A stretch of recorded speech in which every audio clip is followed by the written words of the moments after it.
j'espère que vous allez bien. Aujourd'hui, nous allons parler du rotin. Le rotin, l'osier, pour certaines personnes, c'est la même chose. Alors effectivement, avec les deux fibres, on fait de la vannerie, mais ça n'a absolument rien à voir. Le rotin, c'est un palmier liane qui pousse dans les forêts tropicales. Les forêts tropicales, nous en avons en Amérique du Sud, en Afrique.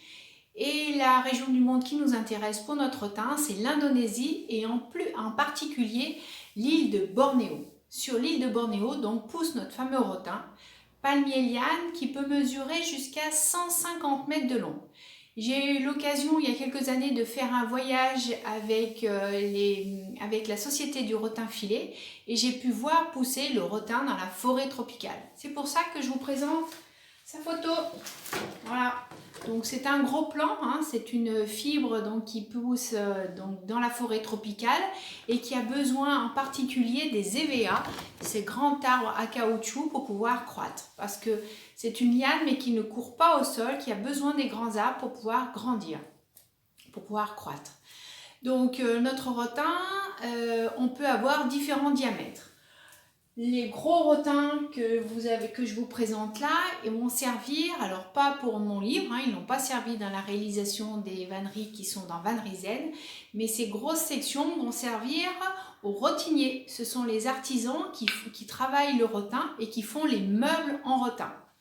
Donc je suis sûre que vous avez tous eu un meuble en rotin, en particulier cette petite chaise qui était quand même assez emblématique, où vous avez peut-être depuis peu acquis un mobilier en rotin, chaise, canapé, enfin voilà, il y a pas mal d'objets en rotin. Donc c'est une fibre qui est pleine, c'est une fibre pleine, hein, contrairement au bambou qui est une fibre creuse, et le fait qu'elle soit pleine va intéresser donc les rotiniers, puisque grâce à un chalumeau, ils vont pouvoir chauffer la fibre et le cintrer pour pouvoir nous faire des beaux mobiliers en rotin. Donc le rotin, on ne va pas l'utiliser dans ces grosses sections, puisque nous, pour faire ce qu'on appelle de la petite vannerie, on va utiliser du rotin qui est fin, comme ceci, qui est calibré, et ça s'appelle du rotin filet. Alors pourquoi filet?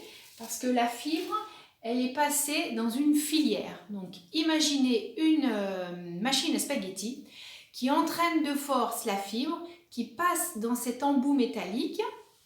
Alors je vous montre cet embout métallique hein, qui est percé avec différents trous de diamètre bien précis, avec ces petites ailettes.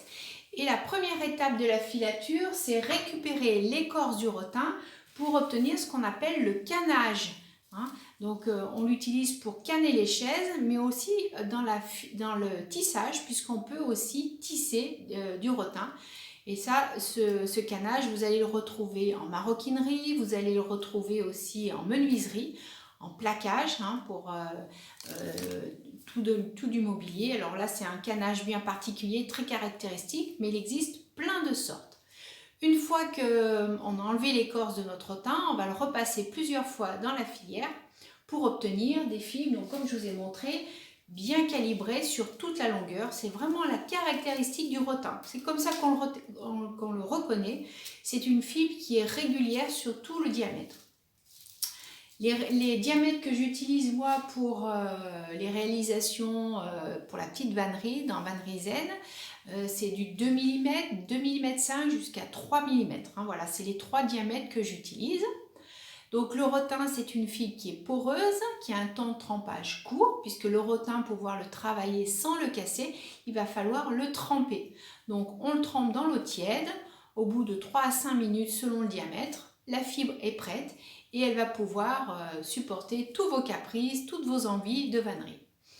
Donc je vous ai dit que c'était une fibre poreuse et c'est une fibre du coup qui va très bien prendre la teinture.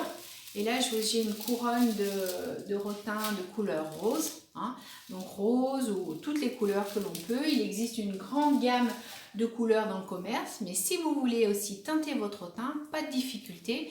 Vous utilisez de la teinture pour tissu, Ideal Color, Dillon, enfin plein de marques de teinture. Vous respectez bien surtout les conditions pour teinter à la main, parce que ça va se teinter à la main, et vous obtiendrez un nuancier personnalisé. Donc voilà, pour le rotin, j'espère que ces explications vous ont un petit peu éclairci et je ferai une petite vidéo pour parler de l'osier, pour voir vraiment la différence entre l'osier et le rotin. En attendant, je vous souhaite une bonne journée et à bientôt. Au revoir.